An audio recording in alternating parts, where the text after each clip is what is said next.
Hello everyone, welcome to the Dad and Unk podcast, a podcast about Counter-Strike, both at the international pro level, the Australian level, and also our own terrible Gold Nova level. I am Unk Cooper. And I'm Has Daddy Slim. The Dad and Unk. We're just your boomer father and uncle. I don't think we're that old. We're giving ourselves a bit of extra age, but there's a name proof faces. We're old. First of all, we'll introduce ourselves since this is the first episode. We're going to discuss about the trainer overpass with a bit of updates there. And then, of course, in the esports scene, the Asia and America RMR. We're going to be talking about those, going through them. A look ahead as well to the EU RMR A and B. One, as we're recording right now, the A is actually going on. Started today. Yes, the first few matches. So that should be a whole lot of fun. And then also the International Esports Federation had some World Cups going on for countries, and Australia both had a representative for men and women. So we'll touch base with that, but I guess we'll introduce ourselves first. Khaled, or as I like to call you, Unk. You know what? I'm an actual uncle. Oh, congratulations. Yeah, I'm Unk Cooper, also known as Khaled, and I'm a video editor. Play a lot of boomer games like DayZ, World of Warcraft, simulation games, and I've had a long-time interest in TF2 and a somewhat interest in Counter-Strike, and got really back into it with CS2. Started following a lot of the pro scene along with that, and so the last year has been exciting. It's been fun, and I'll throw it over here to Haz. We've been talking about it the last year, and it's been a great time. What about yourself, mate? Yeah, I go online as Has Daddy Slim. People usually just call me Haz or Harry. I was slow to get into the PC world as it was. I didn't really have my own computer. I didn't really get into esports or like Counter-Strike in general until about 2015, 16. But then since then, I've had a very big interest in both the game, the competitive scene. I started esports casting around 2018 and have been doing Counter-Strike as one of those esports that I cast, which are always fun. I love that. So I have been following the esports scene for CS a bit longer than Khaled. But yeah, well, as far as CS, like I had a basic knowledge throughout the years. You knew I only truly started teams. following. Yeah, I knew the big teams, the big names, the iconic events. You know, like the Cold Zera 4K. Like who didn't know that? You could never touch Counter-Strike, and you'd know about that. So I knew all the big events, but it was really coming back for the CS2. I just got really into it. But does it hurt you to think that you say you haven't been into esports that long? That was 8 years ago, nearly 9. Yeah, now I'm thinking about it. Technically, it was 2018, so I'll give myself 6 years just to make myself feel a little bit better about it. Yeah, okay. Actually, you're a young duck. Yeah, no, I'm still young. We're both still young. We've got plenty of years ahead of us. We're not old. Like 26 is the new 18. That's what they've been saying 10. on Blue Sky Social, and those people don't lie as much as X, so you know it's true. That is true. That is a better website. I have heard the criticism, and I kind of agree. It is too nice on there. Yeah, like there's no edge to it. Where's the online bullying? That's funny, guys. Come on. Yeah, there's not enough internet bullying. There's not enough bait. We need another Chris Chan, just like so. Well, actually, you know what? I say that, but there are about 10 million other Chris Chans. We don't need another Chris Chan. I'm going to push back. I don't know if we need any more Chris Chans in the world. What was like your peak rank in CS? Like, I mean, like, did you just start out playing comp, or were you fucking around on community servers? I never touched community servers. I didn't even know what community servers were for the longest time. So I only played. Crazy. I was mostly like rank and casual. Rank wise, it would have been Gold Nova, like high Gold Nova. I wouldn't know the exact one there, but I got in just I think a bit after the rank update, like because everyone used to have really high ranks, and then they like there was a rank squish I think in like 2015. Yeah, so squished everyone that like, people thought they were LEM, and now like Gold Nova 1, and they were like, no, it's fucked up. They took my rank away. So I came in around then, and then also right when the R8 Revolver had come out. Dude. So I genuinely think that I was playing with the R8 when it was completely busted for those first 2 days. Too bad I was playing on a school laptop and also didn't know what I was doing in the game. But, you know, it's fun stuff. So I bet Gold Nova 4. Well, that's my ranks. What about yourself? Back in CSGO, so I started playing like basically start of 2014. And my highest when I quit in like 2016 was around Gold Nova 3 when Overwatch came out. So I was playing every day with my mates until Overwatch came out, and then that became my go-to competitive shooter for a while. And I only played occasionally, CS:GO a few times over the years until eventually CS2 came out. And playing Premier, I've been in that ELO hell. And have you had a Premier rank? Yes, I think I have one now, but I can't remember what it is exactly. I got it the other day. I think I was telling you this story. I got on, this was 3 weeks ago, and shout out to the guys that I got on with. I don't know if I'll ever interact with them again, but it's just one of those where you find a bunch of people in one game, you add them afterwards, and then you just go on. We literally play 7 games in a row. All 3 of us were, and I think we added another person as well on the way. I can't actually remember half of when you get those random groups where the vibes are immaculate, dude. Oh, it's dude. We were drunk as all hell, but we had the one guy who was we basically made him the IGL because he had a slight understanding of what was going on. Because we kept getting Ancient as a map, and he knew the smokes and the flash setup, so we'd give him all the smokes and flashes. We'd set up ramp, he'd throw them in, and then we'd all just book it in. Do what we needed to do, but it was dude, great. That's so good. There's so many people on my friends list that I've added that. I'll be have a great game, and they're like, "Oh, can we queue with you guys afterwards?" And that was my last one, and they add me please play with me another time. Never talk to them again, but they're on my friends list for years until I forget who they are. There's always the hope that one day we'll queue together. We're not queuing together, but it is it's one of those magic things when you do find teammates that aren't just screaming slows at you. Which, speaking of which, I played so we're going to talk about the update. Played Train comp first time today. I know you've played it a bit, but I get in this game, and immediately this guy's being real combative and shit talky. He's just having a laugh. But we win the first 6 rounds basically just walking into the CT's line of sight and shooting them in the head first. And then this guy goes, "Dude, my dad's beating the absolute shit out of my sister. I can hear it." And he keeps talking about it, and he's like, I've got to go, guys. And he leaves the game, comes back 6 rounds later, and we were 6-0, and then he comes back, and we were 9-3 at the half. And he goes, "I'm back, guys. I just punched the shit out of my dad. He's on the ground, concussed. Let's finish this game."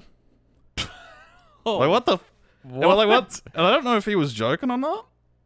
If he was shitting about that, but he got back on, and then we just closed the game out. And the funniest thing about that game is there was no post-plant scenario. Then we planted the bomb once, and then just a guy walked onto site and we shot him in the head. But a bomb never went off the entire game. So I don't have really a good impression of the game, of the map as far as competitive goes, when you're versing teammates that aren't just walking into your crosshair. I played a bit of deathmatch with it too, but what about you? How have you gone playing it? I would mind it. It's definitely a lot more open than the old one. Yeah. Especially the A site is just wow. There is not a lot of space to get caught up. I guess it kind of works in a sense because that one train does still blocks off first spawn side. You get to towards generator. And it covers most of the areas until they push through. So it's actually not bad. It probably gives the CTs a bit more help because I said it was very easy for Ts to sneak up around certain angles on train and just be able to. The CTs are able to move around the map a lot more, I think. But the one thing nice. On A site, the fact that the back site is now closed off and the exit from CT A and Ivy is now that center door, means that back corner is kind of a death sentence to hold. Because if you get found out there, it's so easy to get mollied there. And we did that one round where there was 2 CTs back there, just mollied the train and they all burned. Yeah, because that heaven area is just gone. So heaven's gone. You can't get the ladder bit up. You can't escape. You can't have the advantage over the site. I mean, heaven was never fun to play into. So I wonder if they're going to eventually open something back there. I'm not sure. We'll see if it changes up, but this new train iteration I think is really fun, and I would love to have that rather than Vertigo. Yeah, Vertigo probably is the map that would be taken out. You'd out hope of those so, ones. But then we lost Overpass. Yeah, it's a bit of a weird one, but I feel like it's going to happen. I'm surprised Overpass got killed. I actually really sort of just like it blanked in my mind. I guess like I mean it got the little update, so it probably comes in. But what's the second map that goes in? So like you think train overpass go in the map pool, and then what 2 maps go taken out? You reckon? Possibly. I think they could take out Mirage because that needs like I think a total Mirage reset. or Dust 2 have to go after the major. Probably Mirage. Dust 2 at least had a bit of a working earlier. Like Mirage would have had the where it's like, hey guys, we put in a bench. It's like, wow. Dude, this bench is big. The bench does make some swaggy window plays. But again, like, Mirage just looks old. And it is the oldest It is old, man. It is the oldest looking map because it's from 2012. It looks old because it is old. Whereas, I think Dust 2 is the next oldest map right now. No, I guess Nuke. Because Nuke was 2016. I wonder if it's one of those things where people just play it because they know it rather than it being a map that people genuinely go to play because they like. Mirage 100%, yeah. Yeah, because I feel like I would run into many people say, oh, I love Mirage. It's awesome. Every person, people that love Mirage are the same people that loved Dust 2 back in the day because they just knew it. They don't want to learn new maps. Counter-Strike players don't like learning new maps. I have friends that refuse to play Ancient and Anubis still because they say, like, I don't know smoke lineups. And I'm like, you don't know smoke lineups for Dust 2 or Mirage either. You don't... what are you... You're just avoiding learning a new map. They're like, yeah, I don't know it. I get owned. And I'm like, well, how do you think you're going to learn it? I don't like change. They don't like change. Counter-Strike players want updates, but they don't want to actually participate in any of the content. Counter-Strike players, when you give them the updates they ask for. They just want to play Dust 2 and Mirage. How am I supposed to play this? There's no Mirage or Dust 2. They're like, they took out half the maps from the game. They put the train back, and they're like, who wanted this? Look, train's back. Overpass got an update, and they should be better. Because like people don't like Overpass because it's so big. I actually really like Overpass. I think it's one of the more interesting maps in Counter-Strike. Whereas Dust 2... B-tons... Mid, short, long. Cool. It's the same Dust 2 Mirage. You know what's going to happen. Yeah, Mirage is more interesting than Dust 2. But if they take any of them out to give it an overhaul, I want it to be Mirage. So I guess Vertigo out, Mirage out. Overpass in, train in. The Overpass updates seem pretty good. Took the water out, which is a bit sad, but like fair enough. They made Heaven easy to drop out of. And they took the railing away from Party, which was always visually very annoying to shoot through. It blocked a lot of bullets, especially if like you're covering the lurk from... stairs. So my hope after the major is that, but I mean, are there any other maps that you're not feeling right? That feel like need changes? Not out of the current map pool. I don't feel like everything else is kind of. It's all right. Like it seems pretty fine as it is. I feel like they could literally just take out Vertigo, put in, you know, the new train. And they'll just kind of go from there, and people will probably be fine with that. Be enough. I do think, and then there's like Mirage, Dust 2, probably the others that need to go. Yeah, because like it's Inferno, Anubis, Ancient. I really Nuke. like Anubis. Yeah, Anubis is fine. I like Anubis. People aren't into it, but I think that is just like it's the newest map being added to Premiere or to the Active Duty. I think Anubis will be fine, and it sees a lot of pro play as well, so they're not gonna. Take it out. Look, dream scenario is they somehow bring back Cobblestone, but that's another discussion. You know, another time. It has been leaked that it is in the works for a remake. Whether or not it becomes a competitive, like an active duty map, because it could just end up slotting in similar to how like Italy and Office have their own queue. It could just live in the competitive queue. Man, but I think that would be nice. I think an idea I had as well was it'd be nice if every 6 months after every major, they made 2 map changes, and one of them was rotating out one of the legacy maps for another legacy map, right? Like Mirage to Dust 2 to Overpass, whatever. Valve maps. And then one slot was a flex slot for one of the community maps. Like, bring a community map in for 6 months. Take it out. That's another one, I think, Cache. Yeah, Cache is going to come back. The FM Pone's working on it. I'll probably be done like mid next year. Wait, is it Cache or Cache? I think it's Cache, isn't it? Why am I saying? I'm saying. Well, Cache is. I guess it depends on your pronunciation because it is. I think both are fine. I pronounce it Cache. Quiche. Quiche. Quiche is definitely wrong. Quiche is a delicious pie. But eating quiche is never wrong because those shit's delicious. Very true. You get the ones with the spinach and the bacon. Oh man. Now we are waffling. Oh, That's the best bit of the dish where we love to have lots of waffles. Anyway, we've got to talk about the RMRs because we don't. One last thing on the update is damage prediction. They put in a thing if you guys have felt like it isn't very responsive with shooting. They put in an option where you can have your client predict whether or not a shot hit and act like it did hit, which can give you false dinks. But if you have good ping, it'll mean more. You'll be able to react quicker to transferring sprays or just the fact that you did confirm a kill and move on. But if you have high ping, you get a lot of false dinks, and I did have like 2 false dinks today, sadly. So I don't know if you've played with that on. I haven't, no. So I'll have to give it a go. People are saying that if you have less than 30 ping, it is like pretty consistently just better. But because it's Australia, you're going to get a lot of varying opponent ping. Look, if I'm getting close to perfect instant, just like almost like perfect reaction, as in like from the shot, then I'll take that every day of the week. And I think I'm around like 20 something ping, so I'd probably be close enough to give that a shot. But I'll have to have a look at it. Give it a go. See if it's more responsive. People are saying it feels more like CS:GO, but they say that after every update. I think people forget how bad CS:GO was when it started. CS2 was in a lot better state than what CS:GO started off in like that. It took like 2-3 years for CS:GO to get good. Oh, people didn't want to go near that because 1.6 went down the line so long.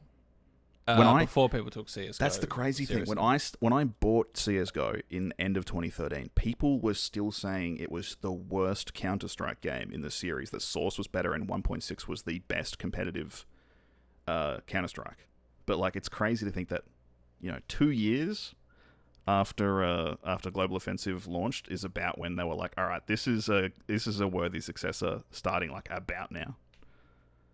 And we are just over 1 year from Global Offensive. But I guess where the pain comes from is you can't play Global Offensive the same way you could.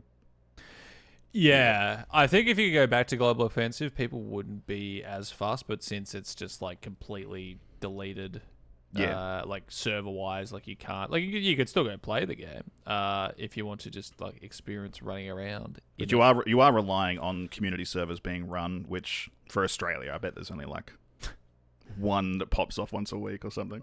But yeah, all right, we can move on to the RMRs. Yes, we'll start off with the Asia one, I guess, and we should probably talk about I wouldn't say surprise.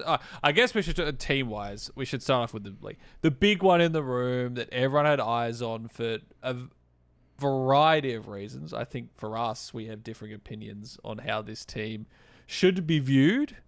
That's Drillas. Yeah, look, so for those that don't know, the Drillas ran by Owner Pixel. Well, not ran by, but he sponsored them and he was their coach, which I think was a weird choice. He basically ran it, bro. Do you see his coaching? He put those water bottles next to the players. He moved water bottles from point A to point B. Should we also make a point to say who actually qualified before we get into the teams? It was FlyQuest, Rare Atom, and Mongols were the three. Which Mongols were the top seed. Like, we knew Mongols were going to make it. That was safe. Basically, the 3 teams I think people expected. Maybe Rare Atom you could have swapped out with a couple of others, but the top 2 at least, thinking. Definitely Mongols. FlyQuest, yes.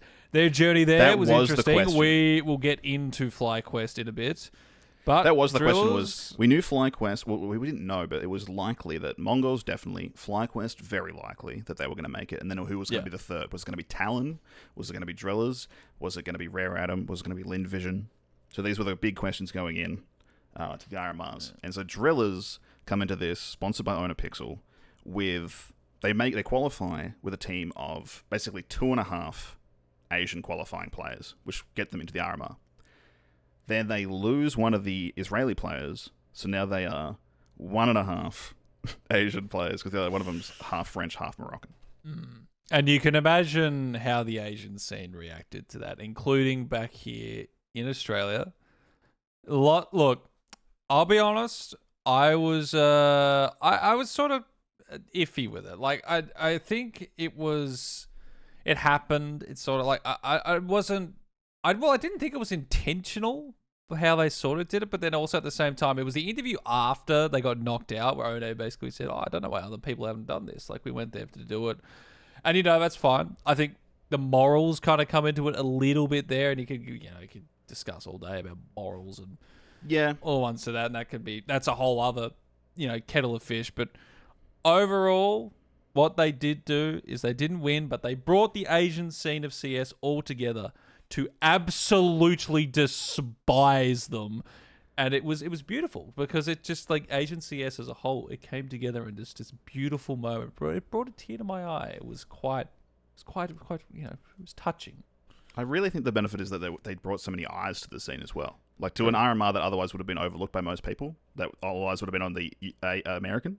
I also want to state this is a no hate to the players at all. Where they were and how they got there, it is what it is. Again, it's sort of that thing. If you've got an opportunity to do it, if the idea is that they supplanted, like, they're taking a spot in the Asian RMR that could be for another team, was there another team that either made it to the RMR or got knocked out, like rejected from the RMR, that you think could have competitively made it through if that slot hadn't been taken? Oh, I'd have to check I'm trying to think Drillas who they played in the middle, because so Drillas played in the Middle Eastern RMR to get to the one after that. So they qualified through the Middle East RMR first one there. I actually thought GG Howe were going to be the team to get through. Who was the team they last beat to make it to the RMR? The last team they beat was Onyx Ravens, and I am going to be honest, I do not know how Onyx Sixer was on that team, and I love Sixer. That's like an OG for French goat right there. I don't know how they got there. It was a tight game. It was. I don't know if it was a 2-0, but both maps, I think, 13-10. They were very competitive. The last Mirage game was the last map was not. It was 13. Wasn't it? First map was close on Mirage. H was a 13-1 drubbing. Right. Okay. I was thinking the Mirage game was the second, but okay. Yeah. Okay. But yeah, so I think out of that, it was GG Howe were the ones I thought. It was GG Howe and Bravado. It was GG Howe were ranked 50 going into that. And Bravado were 122, but they still, there was mostly South African squad. There was some decent enough players on that team that'd been together for a while. But GG Howe they won their first game, and then they got beaten by the Onyx Ravens, the best of one, the close were there. But then they lost to Super Fuckers. That is the Super Fuckers with FKIS. They lost to that. And that's choked. Those are the only two, but if they make it to the RMR, they get probably 0-2. Probably. Oh, actually, maybe one. It's sort of that mix. Yeah. See, this is the thing. It's all these hypotheticals. But this is also the last time that a team can do this. Yes, because we don't have RMRs anymore. This is the last time for that. Yeah. We're going into it's top 32, I think, now for Valve rankings when it comes to major events. That's how it's going to work. It's either top 32 or it'll be slots based on regional ranking, because there is a Valve regional ranking as well as Valve worldwide ranking. So it might be based on invite slots per region, but I'm not entirely sure. I have to look at it. But either way, there won't be any open qualifiers anymore, so the team won't be able to use. We also had betting sites for previous majors. Form a team purely just to try and get in the major and get sticker money. They don't even really care about the performance. Of course, they want good performance, because then it's good advertising for their betting site. But if the team just bombs out, they at least had stickers. They made money off of it, right? They can have that run. They gave those players money, whatever. And that feels a bit like this, where owner just wanted a sticker in the game. He put a team together. He supported his friends. He saw that with the team that they had, they could go through the Asian RMR, which would have been way easier than the open qualifiers for the EU. And so they ran with it. And they didn't make it. They got knocked out in the most spectacular game of Counter-Strike. They did, and HLTV summed it up with the news when they got it as Asian CS rejoiced, which they did, because if you went to One Pixels comment section after they lost in the tweet, good lord, there was some unhinged shit in there. At the end of the day, I'm not fussed. I'm not happy they got a limit. It's I'm rejoicing out of this world. I was just yeah. What I'm happy about is that FlyQuest 1 got to have such an intense game, because I think sometimes they need a little... The fact that it went to triple overtime on map 3 kicks them up the arse and says, you almost got knocked out by this team that everyone considers a bit of a joke. The fact that they're here. You've got to get in gear. that series was It's amazing. so good. Especially the last map. Just like, oh my God. I mean, we talked about to each other what we were doing. I was cooking. You were putting out washing. I had to fold washing like, to calm down. Just Because my trying heart to like, was racing. I'm like jumping around the kitchen going, oh my God, no, you can't be doing that. Like 18-15, we did like FlyQuest now. I was like, this is done. We're over. And then all of a sudden it's 18-18. I'm like, oh, we're back. And then we get to like 21st. I'm like, holy shit, what is happening? Just close oh it my out, God. close it out. Yeah. Oh, man. It was beautiful. I think... So it's a harsh game. I think FlyQuest... we'll talk on talent in a second, but I think FlyQuest have glimpses... when they have their best ability, they play like one of the best teams in the world. The issue is consistency. So if you think that FlyQuest played to the best of their ability, like what ranking would you give them? What teams do you think they could actually take down? I mean, I think we saw it at the Challenger Atlanta. Like, that's, as much as I don't want to say it is, that's probably their peak, is like those upper tier 2 teams. I don't look up HLTV averages of FlyQuest players against top 20 teams. It's disgusting, basically. And that's that consistency, and that's like playing at the big level. And if you have those fall offs, and can you cope with that pressure? Dexter said in the interview after they won against Lin Vision to qualify for the major was that the pressure's off now, which is true because everyone expects them to go 0-3. And when that is on there, it's when they play better, which is it's frustrating because that's great that you could do it when you don't have the pressure on you. But when you do, it just seems every time they fold or something goes wrong, and it hurts because I want these guys to do well. I want like Dexter, Alistair, Lears, like the boys there, like Inns is an absolute gun, and then you've got Vexite, who is going to be a really good player if he's not already is. He's still pretty young, like the youngest on that team. Like that whole roster, I want them to succeed. I want them to do well at a major, but... Yeah. It seems like it's nerves or just confidence. When they have eco rounds where there's no pressure, they just have to walk out there and get a couple kills with Tech 9s and see if they can get onto site. If they can get onto site, they have done well above what was expected of their eco. And every time they're in that situation, especially if it's like on Inferno, which their Inferno is iffy, I'll get onto that, but if they're on Inferno and their eco on like T-side, somehow they just pull rounds out of their ass. Every single time they win ecos against full buys all the time because the pressure's off them during those rounds. But the moment they need to anchor a site correctly and just hold the angle, or just like survive like a 1v3 anchor on a site ancient, there's just like a whiff, and they take it out. But I was looking back at the Pro League earlier this year in April when they did really well. The 3-map series against Liquid, I think this was in playoffs maybe? I'm not entirely sure, but they had a pretty good run in Pro League. 10-3 on Mirage, 16-4 on Anubis. They took that game off of Liquid. They lost the first one. And then 10-13 on Ancient. And I remember that game was just like edge of your seat. Like they really could have just taken that entire series. And that was when I was saying like this team has the possibility if they keep up this consistency and they lose it. Yeah, because they had that massive fall off between like after that and to Challenger Atlanta, like that in between they had some pretty bad results, or like didn't really make an impact at a lot of any 0-2s bombing out of tournaments. Just I think Cologne, they just got knocked out first 2 brackets. So look, I hope this team does well at the major. I don't think they will, if I'm being honest. But you know what? It's a chance. But back to what I was saying, did you think that why would you rank them if they were playing at the best of their ability? If they could just lock in and have that confidence? Top 10? They could be top 20. I wouldn't have them top 10. I mean, they're 14th at the moment, which is...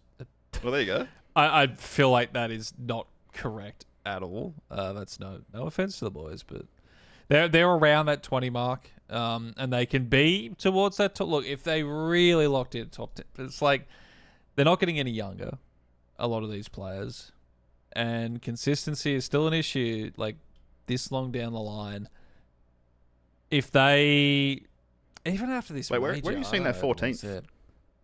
On HLTV.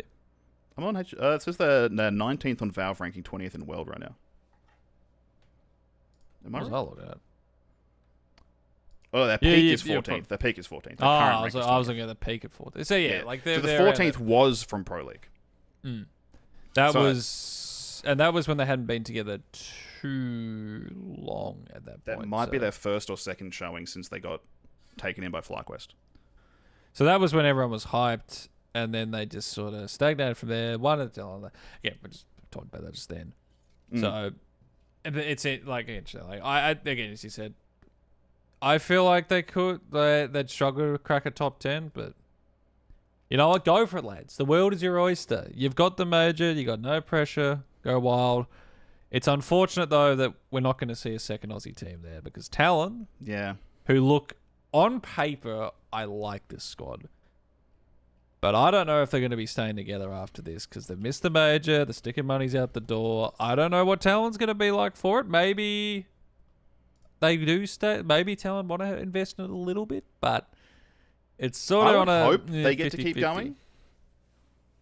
Like my hope is that they get like another 6 months. They get a crack at the next major because they're really just getting going, right? Yeah, they would have. This team's been 3 together months. for 3 months. 3 months. Yeah, so it would be a very, very harsh to kick them at this point.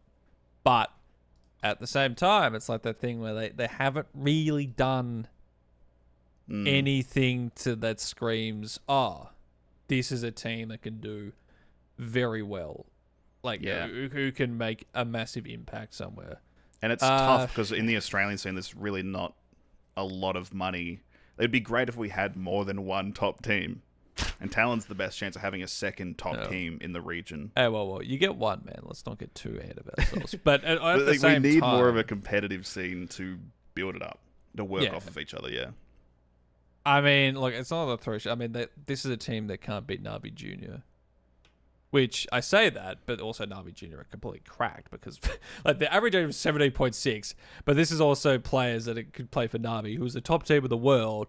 So you can't have that much against them in that regard, but it's like they're not going... I don't think they can make enough of impact in Europe because I feel like that's the only way that they're going to really...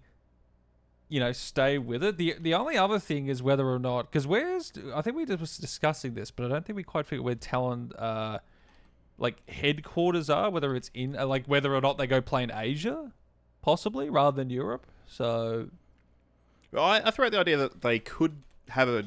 this is purely hypothetical. They could have a good run at like a Yala Campus, like a tier 2 high prize pool tournament.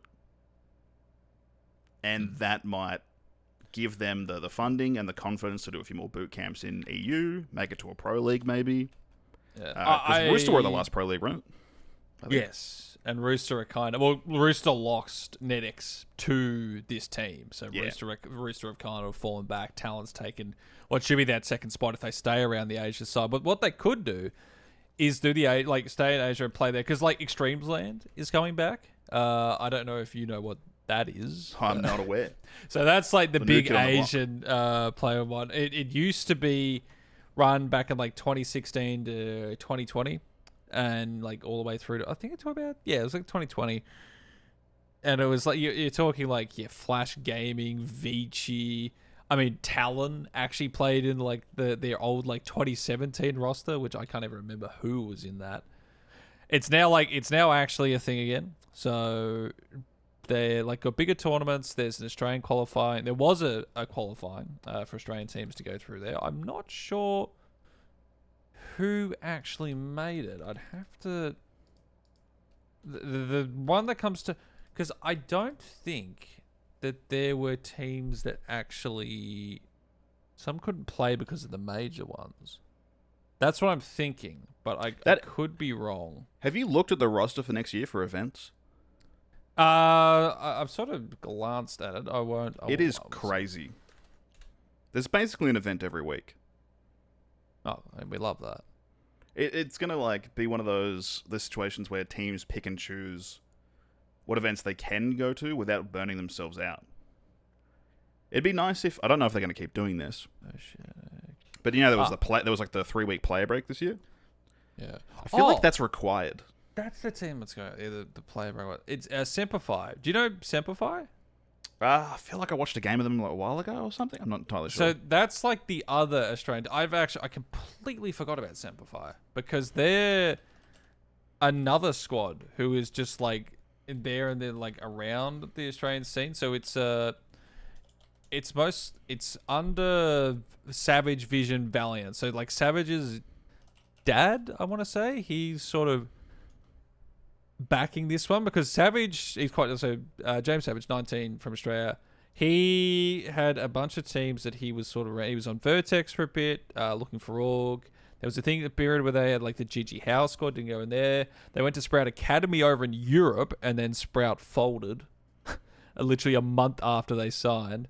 So in July they got together a squad which is a Simplify, and I think that they have been, I can't remember the exact matches and ones they've been doing. They haven't done many officials, but it's 2 Austrians and 3 Australians. Yeah. So the RMR qualifier, they didn't make it through in the open, and it kind of sucked because what happened was the games that happened, they played Talon in the quarterfinals. Yeah. So they didn't even make it to the closed quali because this is the Australian closed quali because they lost to Talon, the second best team in the region. The other games were like Arcade playing Abyss, Vantage playing Mantra, and Art of War playing Shanghai Sharks. Like that is so rough. Yeah, that's so rough. So that's like another team that like no one's ever going to talk about much there, but that could be something because that's a very young roster. Yeah, it's like tough to have an esports scene in a country where the internet's so bad. And traveling to a LAN will cost you hundreds of dollars, where there's not that much money injected into the scene to grow it. So those people are doing it out of their own pocket, taking time off of their jobs. It's hard to grow that, and that makes the team less competitive. Isn't that cool? Isn't that cool, guys? It's so awesome. Stuff, and that's why you see like the one team that does have money injected into it, like FlyQuest, which is just a US organization, has the money to go boot camp in Europe and enter European tournaments and American tournaments and whatnot, and they travel around. So they get better. And they can't, you can't expect an organization to, like, gift money to other teams in the region so that they can get good too, but, like, what else are you supposed to do? Like, you get, like, 1 or 2 good teams with some injected money and they can get better, and the rest of it's kind of a struggle. But then occasionally you get a star rise, like JKS years ago. And now, I'd say Vexite on FlyQuest is probably like one of their strongest players. I think Vexite could actually do really well on like an EU team. Yeah. Oh, absolutely. I think, again, it's the problem with Australian esports where there are a lot of good Australian esports players. There are not a lot of good Australian esports teams because the teams, you're playing against only Australians. You don't have any experience against players from around the world at all because ping issues, like the closest we can get to is Asia, and that's still not great. Yeah. So if you are going to make it as a player in esports in Australia, you have to go overseas as an individual or as a group and sign with an org over there. And you have to be good enough to do it. So there is a lot of things that play against Australian esports, but we try. Yeah. We was playing a Singapore server. Like if you're in Sydney, you've got like 100 ping, 90 ping. At best case scenario to Singapore. Like that's rough. And then you go on to Taiwan and China where like a lot of the stronger teams and Mongols and whatnot, you're looking at like 150 ping to 200. Like you can't do that. You have to move. You have to fly somewhere. You have to get out of Australia, which is just further drives away the want to inject money. So it's tough, but I wish we could have had Talon in the major. Sadly, Talon got knocked out by Lin Vision. In the opposite bracket of FlyQuest knocking out Drillas. So even in the best case scenario, it would have been Talon versus FlyQuest fighting for that spot in the major. And those teams have been competitive against each other, but I think FlyQuest would have taken it. Very likely, anyway. I mean, they beat him in the best of 1 earlier on in the tourney, so you would never know what could happen in the best of 3. Talon did beat them in the best of 1. That is crazy. But there was a lot of upsets of best of 1s over the weekend, like looking at the top 3 seed from the North America got.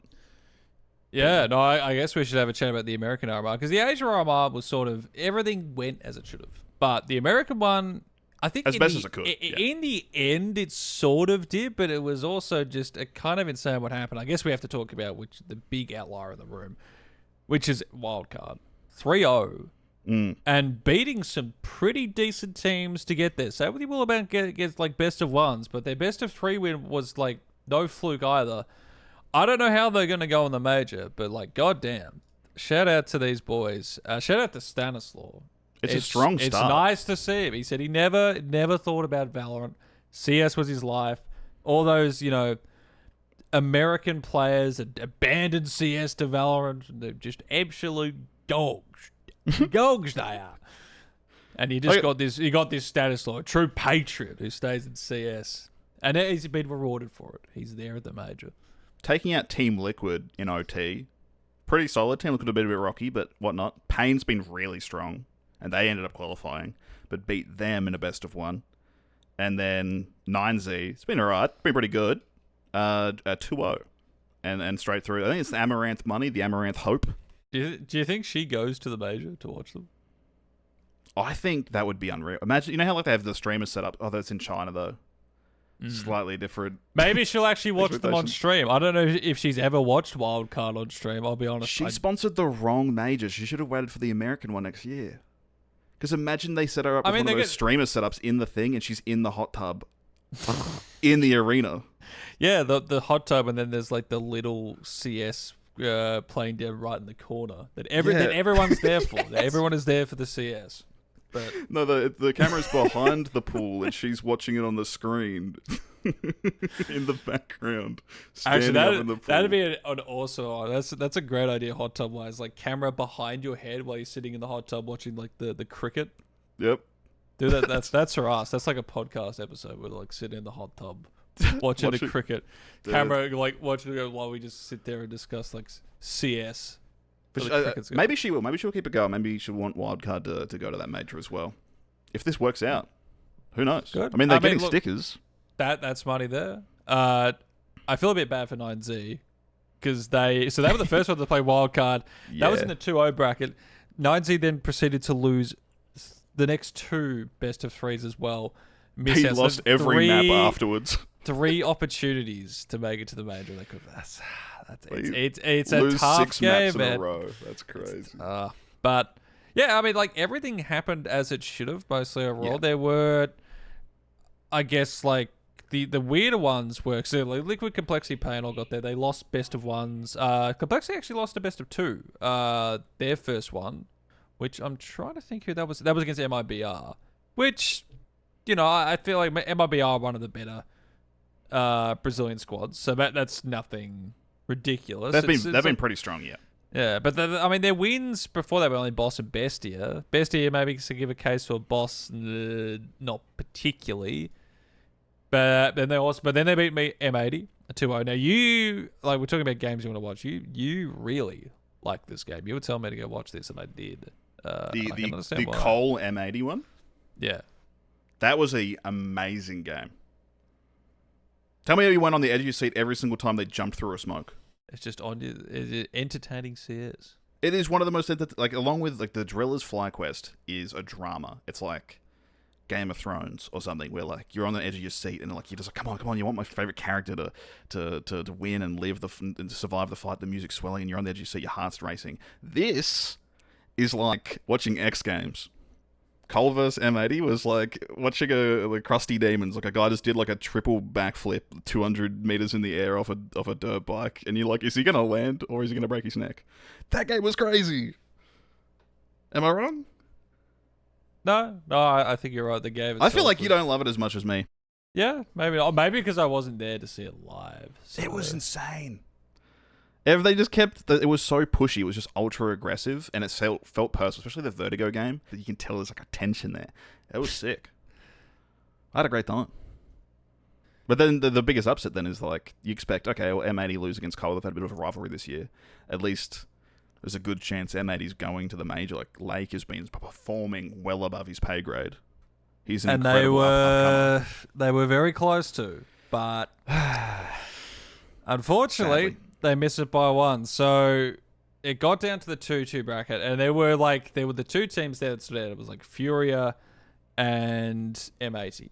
Look, Imperial getting there was like... I didn't expect it. I thought M80 was definitely getting through. I honestly thought like Imperial or Furia might make it. One of those two. But both of them did. It was more like Imperial were one of the weaker Brazilian teams, and that's like not saying that they were like strong region. Bad. It is. It's like the South American region is very strong, and there is a lot of good Brazilian teams. It was like Pain, MIBR, yes, and like Pain, MIB, and Fury are the top three, and then Imperial. I think I would put ahead of Red Candid's Legacy and Case, but not by a lot. So they went through in there, and then the Fury M80 game, and man, I just feel for Lake, man. Like this kid is an absolute gun. He's only going to get better. And I don't think there was a match where he didn't have a rating over 1.0.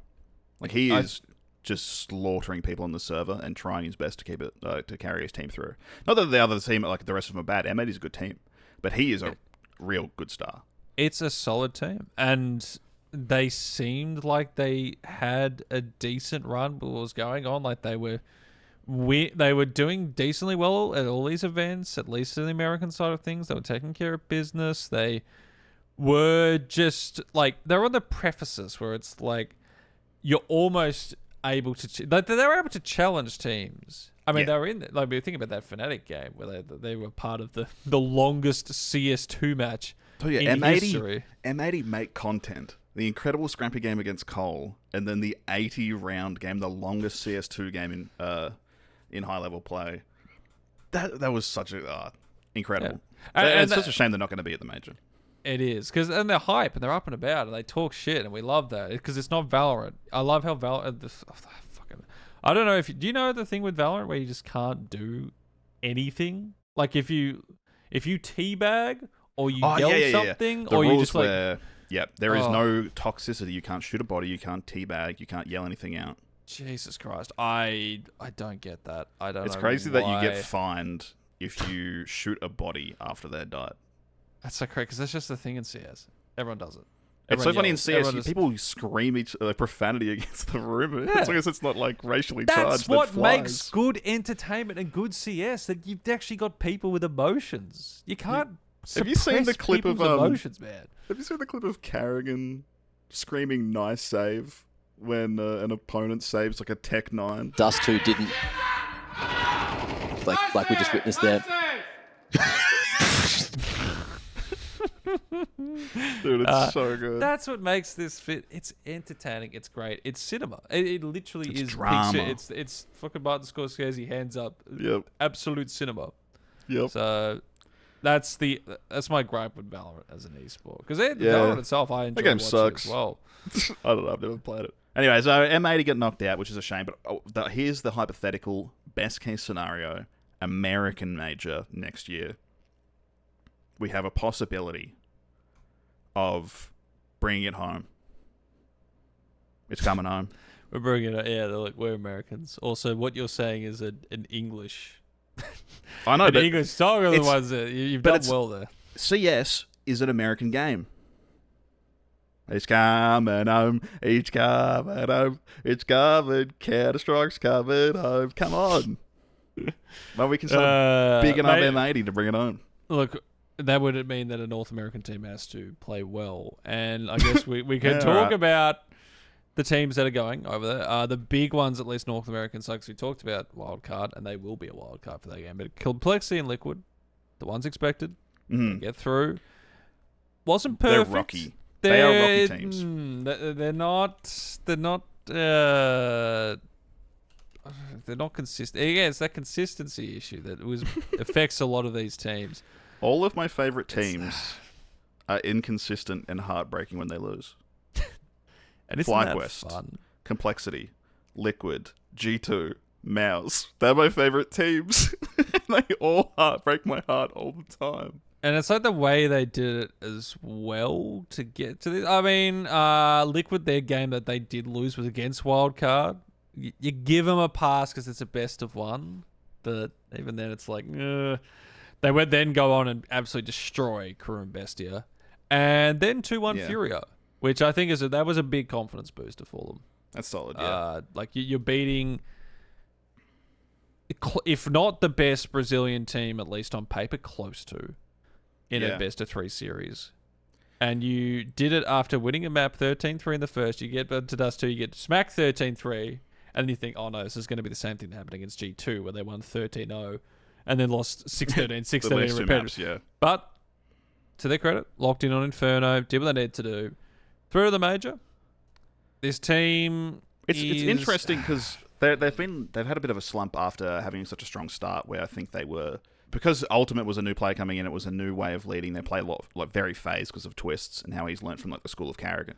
That they didn't really know how to counter him. But I feel like there's a lot of times where they just get read, or like they overcook when it comes to, especially their Anubis game. There was a lot of times where they rotated when they were getting faked, or they didn't rotate when it was very clear that someone they was executing on A site. You still see 2 people holding down B site for like 10 seconds. A lot of Ultimate pushing Emox like 3 times. He hits the first shot, misses the second, and then still swings again when he's already gotten the 1. And ends up losing that. So I wonder if this is a situation of the team overcooking or overthinking, or feeling the pressure of like, this is the RMR I need to perform. Yeah, it's interesting because they had a really bad run pretty much since, I'd say it was like sort of Pro League, the end of like 20 Pro League, which was like start of September. 5th to 8th there, which, you know, overall actually isn't that bad considering there's 32 teams in that position. So to get to the quarters, that's fine. But then you go to the Blast Premier full final there, you get 5th, 6th. Again, you got some very good teams there, like you got Spirit, Vitality, FaZe, Na'Vi, G2. But not also the worst in the world. You go to IEM Rio, though. That's where there was like, okay, you get knocked out 9th, 12th. I mean, G2 also 13th, 16th knocked out as well. But they lose to Na'Vi, who win that one. And if you look at Pro League, look at the teams they versed. They won against Ants and Virtus Pro, right? But then they 2-1, like 1-2 Vitality. Vitality takes it. 2-0's Complexity. 1-2 against G2. 2-1 against Spirit. 0-2 Vitality. Like, some of those are the strongest teams in the world. And we're talking about them having a slump. Well, that's where the problem lies. Can they crack in against these top teams? And what we're seeing on paper, that's no. That's the same question against like Mouse as well, though. I think Mouse are in a lot of a better position, though. Yes. Easily. But the question is always about these teams where they have rocky periods, even when they're performing well or like having rocky games. There's a lot of times where they just like slip away a few rounds and they lose a map due to a mistake, which is where the questions come in. I mean, there is a simple fix to this team, and that is just kick your Kinder. Yeah, you reckon? He's got to go. Like, look, he had a fantastic 2021, 2022, but since 2023 and like especially this year, who do they get? Just, like, they could actually. That would actually be insane. That's the thing, though. It's like, again, you have to think about the role parts of it. Lake is the standout player for M80. So if you bring him over, does that mean NAF takes more of a backseat role? Because you'd say NAF is that big time player, but at the same time, NAF is he's 26, so he's like not that 26. He's basically an uncle. You would get him out of it, no, but he's fine. But because Twist are the IGL, so. Did you see the clip of when they beat Furia? No. There's a footage of where he shows the team that won and has made it to the major, and they're all celebrating. It's all 4 of them standing up, jumping in a circle, excited, and then the coach dapping up Naf, and he just looks like he wants to go home. Like, he's just straight faced, like, yep, job done. Naf. When am I clocking out? I don't think you would find many images of Naf when he's smiling. He's a very placid individual. Him and JKS, they are stone face, but your Kinder's all bubbly. Ultimate had a good start, fell off a bit, was got going a bit during these RMR close qualies. So yeah, it's just that struggle into that top 10 against those top teams. I think that they could do something at the major. It's consistency. We hope to see them consistent. We pray that they have a good weekend. Hey, get it there. Look, you got JKS, you got an Aussie boy, go wild. And it's the same thing with Complexity. Like, when Holzerk's locked in, he plays incredibly well. He had an incredible game the other day against M80 again. Like, it was the first map against M80. He and Elige was I think it was 20-something kills, and Holzerk had 18 kills or something. Incredible performance, but then when he has a bad game, he smashes his desk a bunch and they say that doesn't harsh the vibe, but if you're having a teammate smash your desk every single time he misses a shot, even if they win the round, he was getting upset. Back in Pro League, maybe it was Cologne I'm thinking of. I just want to see those two teams be consistent. I want to see FlyQuest be consistent. And so it is because I'm like just going through stats, and it's very like it's red, green, red, green, red, green, red, green, red. It's just like, and especially with your AWPer. Holzerk is a tilter. Hurts. He's a tilter. If he starts having a bad map, he has a bad map.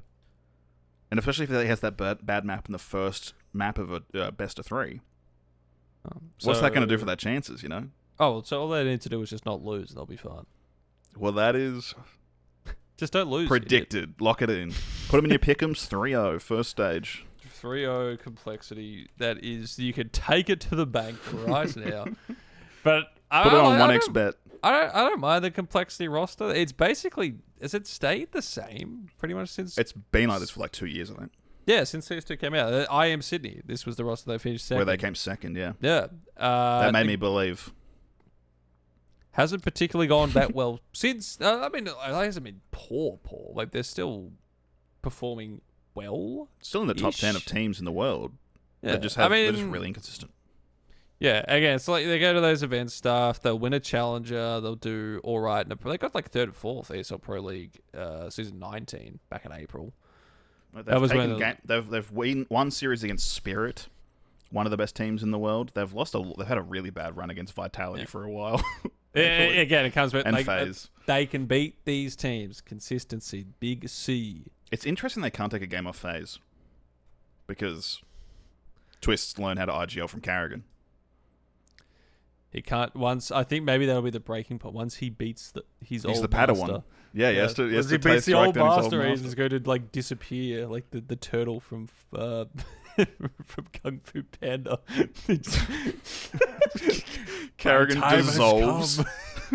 Carrigan's spirit merges with the Shanghai arena. Carrigan dissolves into. You just see him close his eyes with a smile, and Carrigan dissolves into dust, and Bong J, also known as Chris J, smokes him. Smoking that Carrigan pack. Who do you think? Do you reckon Yimpat goes to FaZe next to replace Rops? Supplants him? Like the next Mouse prodigy child? I mean, FaZe might need some changes. Maybe. They're a weird one, again, because it's like they're sort of still around the top, but not quite. Well, talking about consistency, you were talking about how you have Rain in your fantasy. He's one of the most consistent players in CS. It's true. Do you ever see Rain have a bad game or an excellent game? He's just always doing pretty good stuff on like Nuke outside. He is a perfect role. He's the perfect NBA role player. He just is there. He gets the job done. He makes minimal fuss about it. And if you tell him, Rain, go do this, he's going to go do it. Players that aren't performing as well. I mean, do you want to talk about EU stuff? We're on the first day of the EU RMRs. Yeah, well, those matches are going on at the moment as we speak. We'll be doing, I guess, in the next episode, sort of a chat about... Yeah, we'll talk about like what's happened throughout on the results of it.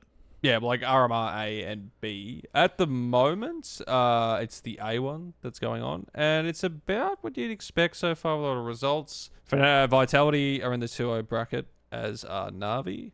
So they're both... they could play off against each other tomorrow, which would be really sick to see. Gamer Legion are 0-2, which is a little surprising, I feel. I don't think they're getting called back to the major as an emergency pick again. No. I mean, get some emergency Gamer Legion stickers. I say it's a little bit precise. I would say it is very alarming just how they lost to... They were playing... Do you know who Eklot is? No. I do not. They're from the Czech Republic, apparently. Shout out. Shout out to the Czech Republic. They lost 9 rounds in a row to lose 13-11 Gamer Legion. What the hell? Which is a bit rough. Just a bit.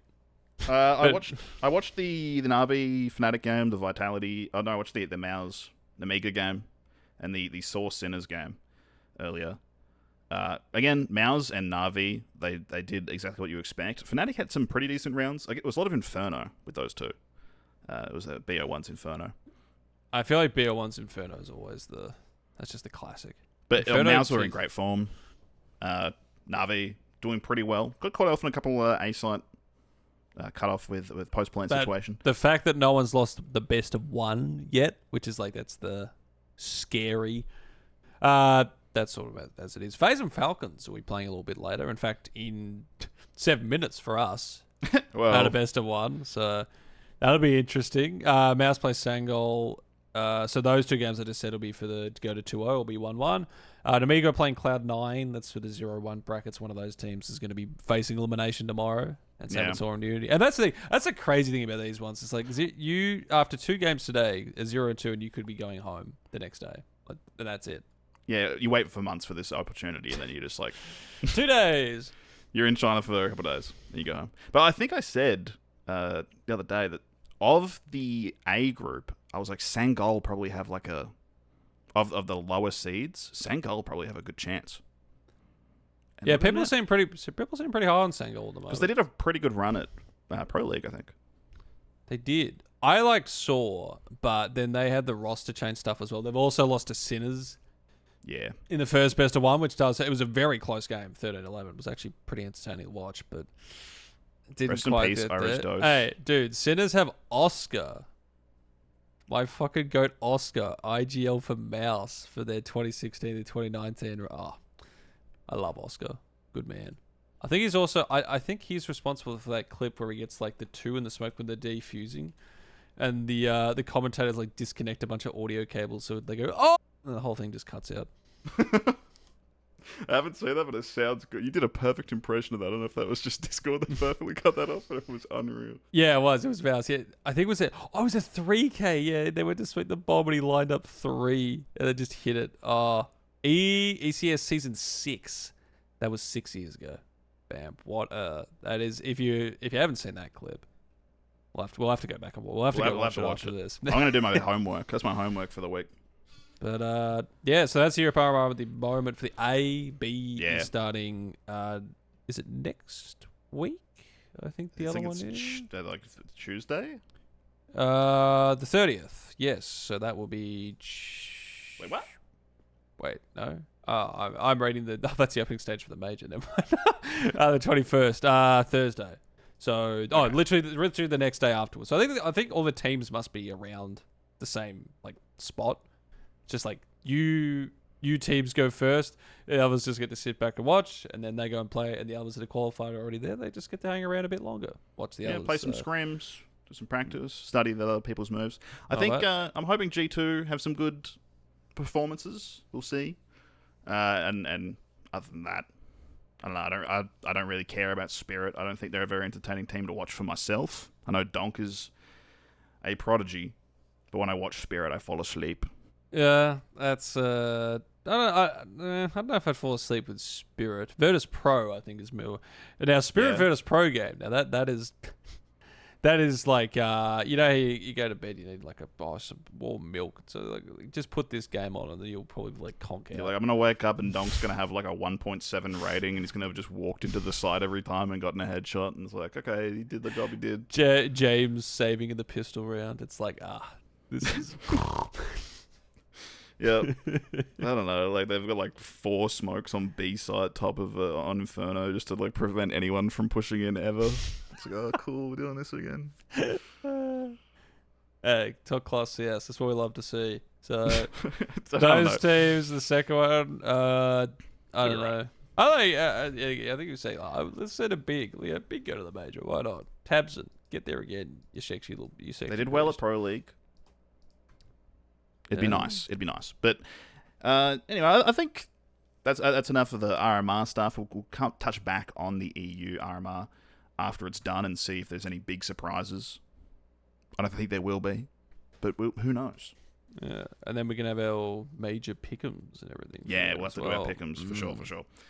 Did you want to talk about the World Championship, the IESF Esports? Yes, International Esports Federation. So that kind of just was off in the background in the end because, well, everything that was going on with the RMRs, the International Esports Federation had their World Championship for all the teams. There was a women's and a men's bracket. Yeah, I had no idea this was going on. Yeah, the men's semi-finals are currently on at the moment. There are 3 teams remaining that are actual orgs, and 1 team who is just the country, and that is Serbia, who is playing Rhino at the moment. Shout out to Serbia, who have Collins. I do like the idea of national teams, but it is... It's a bit. It doesn't work, but it's a bit of a weird. I think it could work. I'd like to see it. I feel like the championship stuff would really work. Like, national pride would be pretty cool. But it's just tough. Like, how do you build the team? How do you pick that team? You got to do it in the off season. It would just be the off not season. during the RMRs.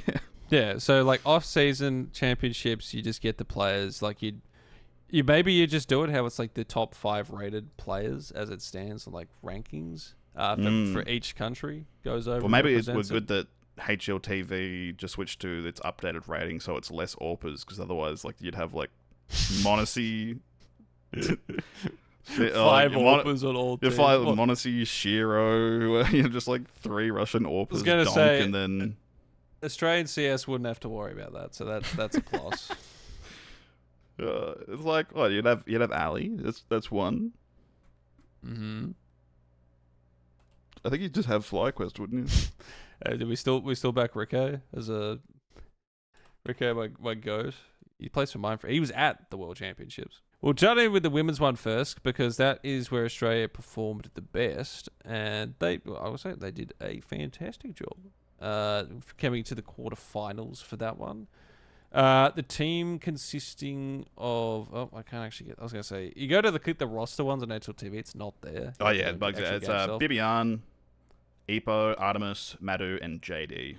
Yeah, so a lot of the Aussie girls' older players who have been around the scene for quite a while, when Australia had like a women's scene, when we actually had tournaments, that does not happen anymore. That doesn't sound real. You're making that up. We had tournaments? There were women's tournaments, yeah. We had tournaments. Not even just... We had tournaments? There was tournaments. There was this crazy thing where like people would actually go and, People would travel to like a venue and sit down and watch someone play a video game? Well, I don't know about watching a venue half the time, but there was definitely people watching online and stuff like that. At the DreamHack, it seemed like you guys were more like getting drunk and kissing swagger souls. I mean, that's just part of the way we have fun. That's part of the culture. It's part of the culture, but if you can't kiss a man at an esports event, what does the world come to? What is the world go to? This woke PC culture. They so woke you can't kiss a boy anymore. It's crazy, absolutely insane. But the Aussie women, they did pretty well. Bibian plays for FlyQuest Red, FlyQuest Red. FlyQuest is a US organization, so the team is mostly North American over there. But Bibian representing the Australian side. She is a very good player and showed it in those games. I would have to check. I don't know. She might have gone not positive in like one of the games. It was... That was probably in their quarterfinal loss to Portugal. Well, once they got against Portugal, they were pretty well beaten. 13-4, 13-5.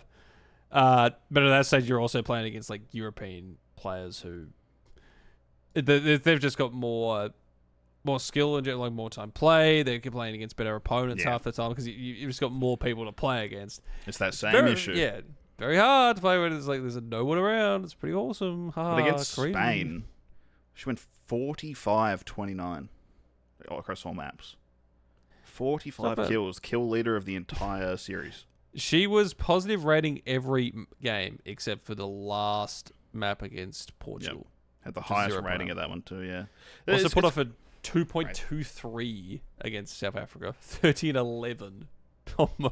That is insane. Yeah, it like I would love to see more of these events, but I think it has to be organised, like you said, in the off season, where we can have some of the best players come along, represent the country, and get it's more a World eyes Cup. I would have. I get around Australia when we play. It's funny that there's two different events in the year that are trying to represent like the Olympics of esports. Yeah, and both no one cared about. Yeah, everyone was like, "Yeah, that's like a tier 2." That's awesome. Who's funding these events again? Oh, yeah, we'll just push that under the rug. Yeah, don't need to know that. Don't need to know anything about that one. It's all good. As long as we get the money, it's fine. Yeah, the orgs are all for Pride Month until Saudi businessmen come knocking at their door. Until there's an event in Abu Dhabi, and then the logo gets very monochrome. Again, that's Thanks another to woke. That's another talk to have, because when it comes down to it, the nitty gritty esports, a lot of it is funded by Saudi money because they've got it and they're chasing getting it and betting. Yeah, so. A lot of gambling. But we're in it for the love of the game. Oh yeah, well you and I. Maybe a cheeky gambler. Maybe I'll give my gambling tips for the major. I'll open a case or two. Don't get me wrong. I'll open a case. It's not gambling. Degenerate. It's different. It's different. I already have the case. It's different if I'm winning, guys. I already have the case. I already own the item that's inside it. I just need to get it out of there. I'm not gambling. It's an investment, except that investment 95 times out of 100 is worthless. I should have quit when I was ahead. There was a point where I was positive, by hundreds of dollars positive in opening cases, and I proceeded to open more cases, hundreds more. Yeah, and proceeded to win hundreds more money. That's how it works. Hundreds more good times. Yeah, good vibes. Happy memories with my friends, for sure. Yeah, it's a good time. I was just going to say the results for the men's one as well. The Mind Freak lads went 1-4, got knocked down group stages. They beat Canada, but they were pretty convincingly beaten in most of them, which, again, playing some pretty good teams. Yeah, I'm not sure. I feel like I checked this the other day, and I was looking at them. Leo, Joel's, Hughes, Pluto, Gabby. Don't know. I don't know this guy. I just don't know these lads. I'm at a loss for words. They're the real Canadians. They're on liquid right now. Naff and Twists. They're busy. Naff is too busy celebrating. Actually, I was going to say, I remember Pluto for some reason. The Pluto is Bad News Bears, a few others. Who is actually from Pakistan originally as well. Must be a half Canadian, half Pakistan player. I think so. Or they just needed someone. They're on the Bad News Bears roster, and for some reason I was a big fan of Bad News Bears, even though they were awful. But hey, that's a funny logo. It was a bear reading a newspaper. So yeah, they're my pretty lads. Shout out actually to Payne, who went 35-18 in that game they beat against Canada, and also to I'm trying to think who was. It was Viridian, who was the coach for the Australian female team. You know, Viridian's a player in Australia as well for Art of War. Does a lot of tutorials. We're talking about smokes today. If you want to know how to do smoke setups, maps, a lot of Viridian's probably got you covered. I need to lock in. I'm gonna look that up. She got a train tutorial yet? Possibly. I don't know. Someone's got to put that together now. You got to chase those YouTube views. TikTok. My one train game where I threw 4 smokes, and I think they just went straight out of the map. I don't think they went anywhere important. But you had a go, and that's what I had a go. It's better to have bought a smoke and missed than to have not bought a smoke. I might have had more money, actually. I'm rethinking this. Maybe U2 was a waste of time. Maybe I should just run in and just not throw anything, because half the Donk time style. Exactly. Be like Donk, just walk in and kill them. Play with the mind open. It's like my DayZ strategy. I don't wear helmets in that game because I'm just I'm not going to get shot in the head, so why would I wear a helmet? Don't buy Kevlar and helmet. Don't buy smokes. Don't buy flashes. Just walk in and shoot them in the head and don't get shot. Now you're thinking. Now this is the thinking. This is the thinking man's podcast. Now this is the most intelligent counter. This is actually also the only Counter-Strike podcast online. It's true. We're the first, I think. The only podcast to ever exist. And it's crazy that we're the first people to think of it. Yeah, especially with Counter-Strike, because I don't feel like I've ever seen any videos online of people talking about CS2 or Counter-Strike or 1.6, like any. It's just it's a pretty indie game, you know, pretty hidden away. It's funny because we're being ironic there, but that is legitimately just how TF2 Esports exists. It's just completely unsung. No one TF2, cares. TF2. You can queue comp in that. You can definitely queue. Whether or not you get a game is... Let me know. I have no idea what it's like to play competitive TF2, like the map queue. Maybe that's what we're going to do once we've started this podcast. We're going to go and do an Australian TF2 podcast. We'll do a TF2 special. We'll get Banny on and Uncle Dan, and we'll get a third. We'll get Red Robot out of retirement. True. And what about Muselk? Muselk used to play at TF2. Wait, is sixes in there? We need a sixth. We get Muselk, yeah. Muselk. I hate my TF2 video comments saying I sound like Muselk just because I have an Australian accent. Yeah, mate, you bloody shit like Muselk. You got to show your bloody accent. What are you from? The same bloody suburb or country? What's going on here? Muselk doesn't care about TF2. What's he doing these days? Is he still playing Fortnite? I have no idea. How the hell did we get here? How are we talking about Muselk on a CS podcast? This is now a Muselk podcast. Anyone watch the latest Muselk video? We're here to talk about Counter-Strike, local and international.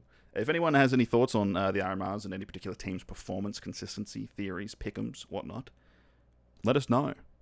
Yeah, put your pick'ems down below. Suggestions, what do you think is going to happen in the majors, surprises, disappointments, just your general vibe. And we're going to pick them. We're going to figure out, after the RMRs, who is going through to where. And I said one team was going to take it off. Maybe Cole? I think Holzerk. They're going to win the first game, the first BO1. That's what they're going to do. That's right. And then Cole is going to just sweep the whole competition. He won't get tilted. So if you think this man's living in La La Land, you can let him know in the comments, because I'm pretty sure that's where he's at the moment. Who's talking right now? All right, yeah. All right, guys. Thanks for being here. Episode 1 in the books. Make sure you follow all of us on the socials. They'll be in the links in the description. Maybe they're flashing on screen right now and bouncing across everywhere. That's for the editor to do, which is not me. So what if I just put a clip art of a middle finger right there instead? No, okay. Follow us on our socials. Make sure you share us with your friends, and follow us along for the next episode of Dad and Nunk. Bye-bye.